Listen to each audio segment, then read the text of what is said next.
I'm planning on keeping my truck for a long time, but one of the things that you'll notice as a truck ages is that all of the steel fasteners start to become stuck and rusted, especially if you live in the Rust Belt.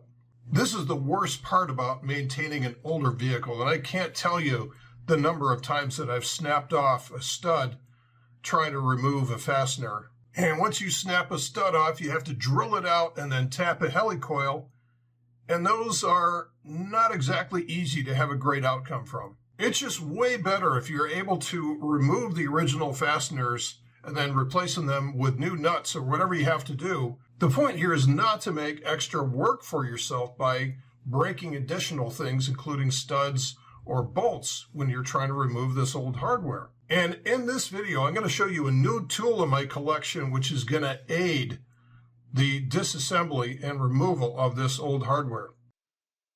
The typical way of dealing with this problem is to liberally soak the offending rusted hardware in something like PB Blaster and hope that this solvent can wick its way into the threads.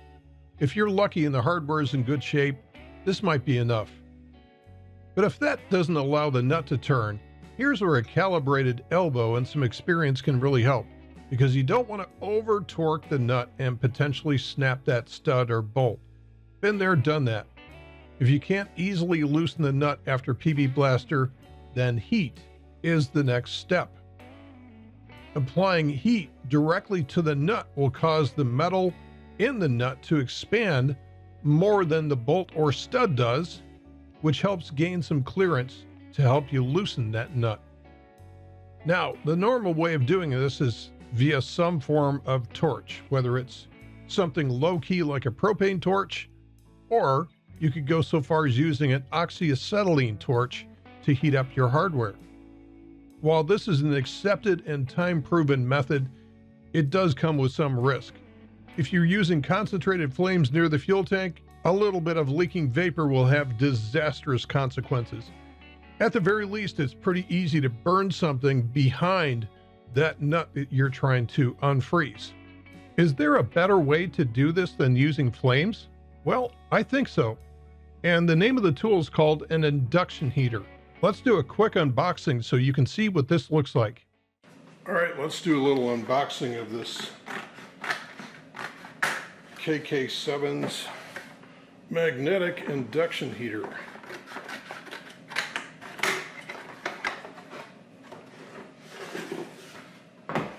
All right, nice looking case.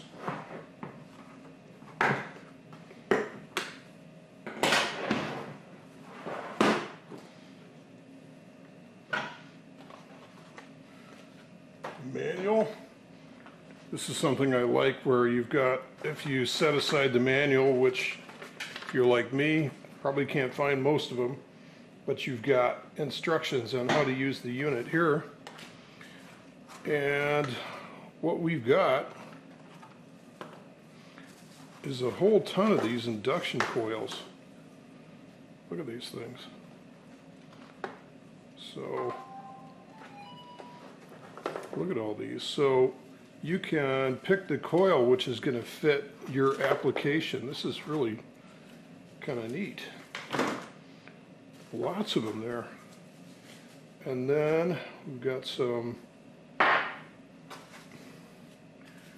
big ass knobs, which I assume are for the terminals.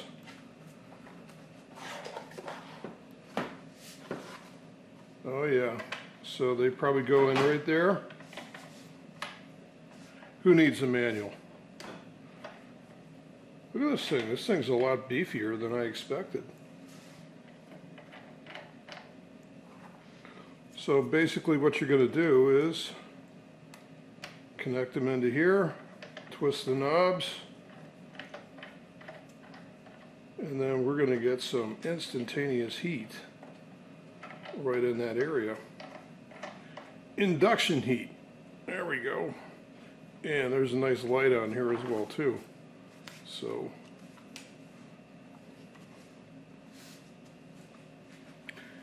install the coil properly and tighten the knob securely. Always loop the coil around the screw during use. Operating without a load may reduce the product's lifespan. Never press the power button without a heating target in place. Okay, awesome. This is pretty cool. All right, let's see how it works. Here's the first test. You can see this. I've got this 1/2-inch bolt with a nut on it, and it's not frozen or anything, but what we're trying to do is to see how we can heat it up. Now, as I put a laser on that, I'm going to see that it's about 86 degrees or thereabouts. So let's add a little bit of heat to it. Let's see how well we can do. We're going to just use a propane torch here, just a standard propane torch.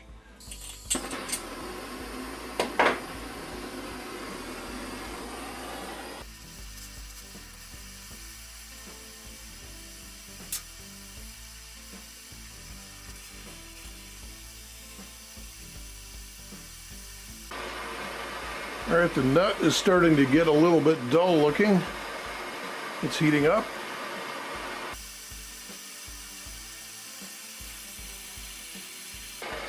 It's about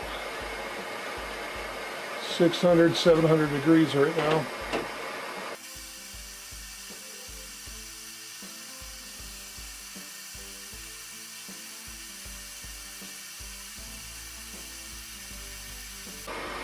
All right, this is taking a long time to heat up through propane, and I want to see what the temperature is now. So I'm going to turn the heat off.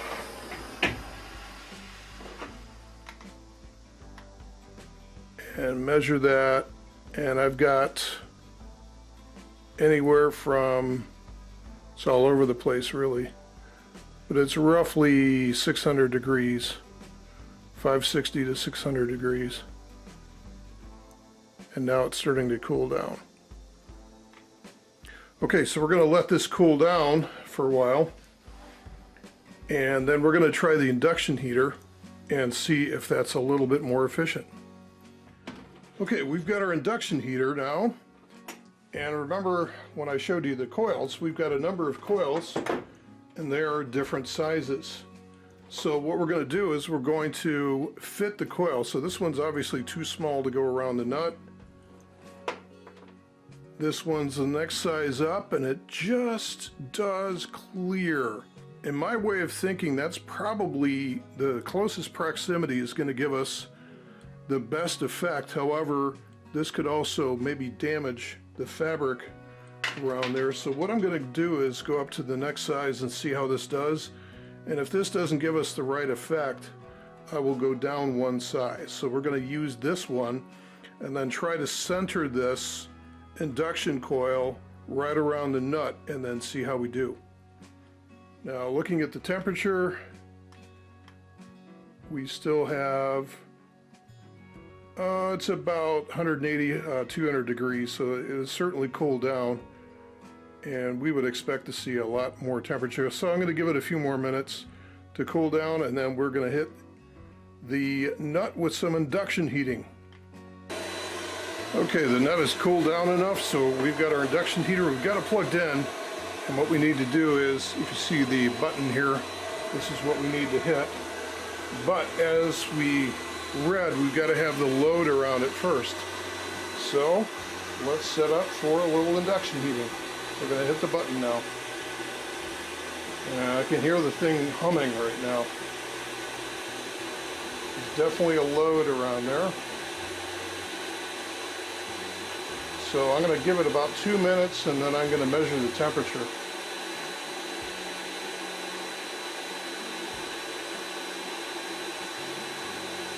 The fan you hear is the cooling unit inside of the induction heater.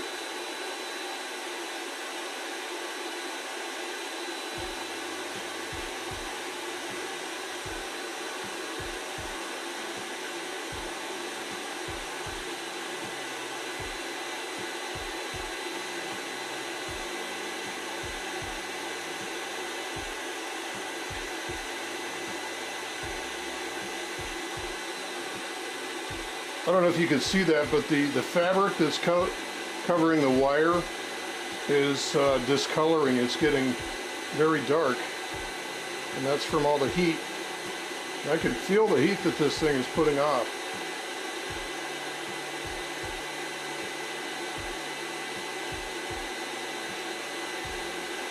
So notice there's no flame.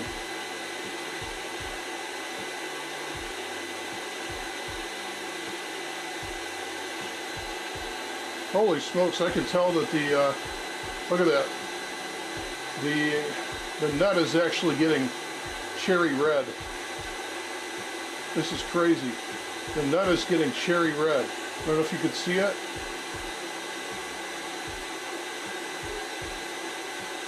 Wow, that's insane. It is literally orange.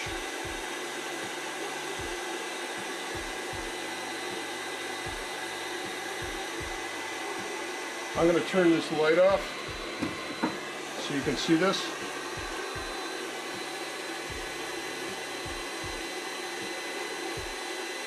This nut is orange. It is super hot.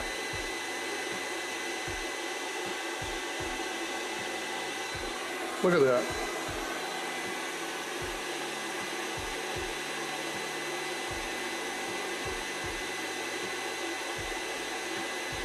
Okay, let's measure the temperature now.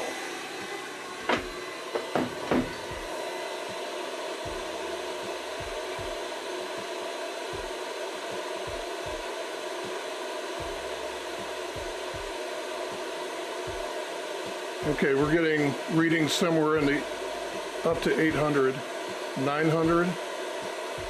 It is definitely hotter than when it was using the propane. That is crazy. I never would have expected that. And we could have even heated it up faster had we used the smaller coil. Okay, let's summarize here. I get to review a lot of products for this channel, and quite honestly, most of them come in right around where I expected to. I had that impression with this product as well. I thought, okay, an induction heater is probably going to be just as good as a propane torch at heating up a nut, but it's going to be safer because you don't have flame flying all over the place. Wow. I can't believe how effective that induction heater was. You stuck it on the nut. It's there for 2 minutes. Next thing you know, you've got an orange nut ready to go. So, you know, without all the flame, without all the danger, without all the fumes and everything, all you need is 120 volts.